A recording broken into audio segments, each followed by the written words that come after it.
Flags of the colonies. Prior to Federation, on the 1st of January 1901, the official flag of the Australian colonies was the flag of Great Britain, the Union Jack. In 1865, the Colonial Naval Defence Act, passed by the Imperial Parliament, empowered Australian colonies to provide, maintain and use vessels of war. A requirement therefore arose for each colony to have its own distinctive flag. Each colony used the blue ensign with the Union Jack in the top left corner and the colony's distinctive badge in the fly.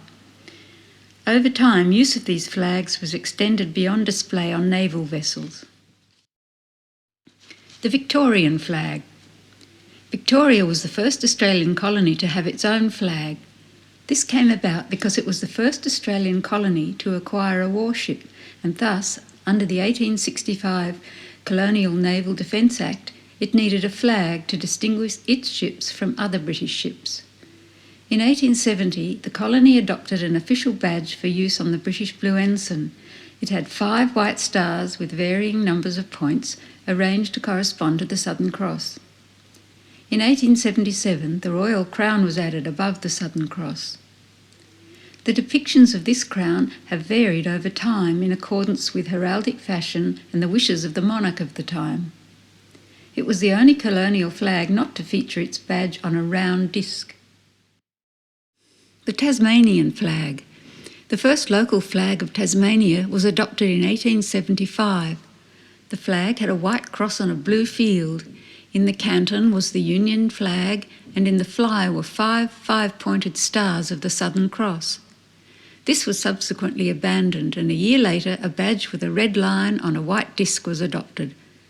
This design reflects historical ties with England. It has remained largely unchanged since then. The Queensland Flag. In 1870, a flag proposed for Queensland was the British blue ensign, and on the fly, a blue disc surrounded by a white border with the name Queensland written in gold. In the centre was a naturalistic bust of Queen Victoria, based on an 1837 portrait. When the colonies were advised to officially adopt distinctive badges in 1873, the acting colonial secretary wrote to the governor complaining that the difficulty of producing upon bunting a fair representation of the head or bust of Her Majesty has proved so great, and the effect, when produced, so unsatisfactory, as to render it necessary to abandon the idea of using that device for the Queensland ensign, and I beg, therefore, to recommend that the accompanying design be adopted for the flag of the colony in lieu of that formerly advised.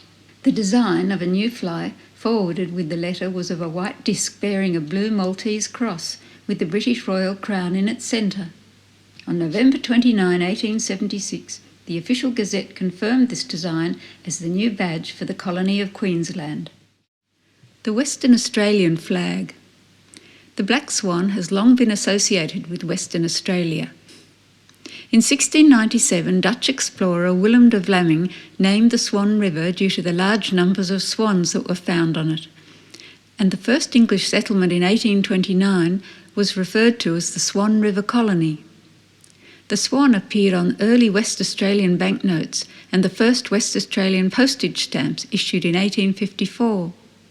So, when governors of British colonies were required to display the British blue ensign with the badge of the colony, the governor of Western Australia chose in 1870 a black swan on a yellow background to be the local badge. Over time, the design has proved problematic as it showed the swan facing the observer's right, but in heraldry, the observer's left is considered the point of honour toward which all emblems should face. Yet the flag continued to be used in its original design up until prior to the 1956 Royal Tour, when the position of the swan was reversed to face the left. The South Australian Flag. The first flag of South Australia was adopted in 1870. It was the British blue ensign with a black disc in the fly containing the Southern Cross and the 2 pointers, Alpha and Beta Centauri. South Australia then adopted a second flag in 1876, the blue ensign with a new badge. The badge design was an artistic rendition of the arrival of Britannia, a white woman in flowing garb and holding a shield, representing the new settlers, meeting an Aboriginal man sitting with a spear on a rocky shoreline. In 1901, this seal was changed to a yellow disc, against which a white-backed magpie with outstretched wings is perched on a piece of gum tree branch. It was officially adopted as the flag of South Australia in 1904. The New South Wales flag.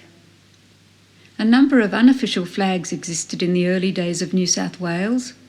From 1870 to 1876, the New South Wales badge was simply the letters NSW in white on a blue background. A different design appeared on the flag of the Governor, so British authorities recommended that a single badge be used for both purposes. As a result, the colonial architect of the time, James Barnett, designed a badge with a white disc, inside of which was a red St George cross, a yellow lion and 4 yellow stars. The cross of St George and the lion no doubt referred to ties with England, while the stars represented the Southern Cross, already long recognised as an Australian national symbol.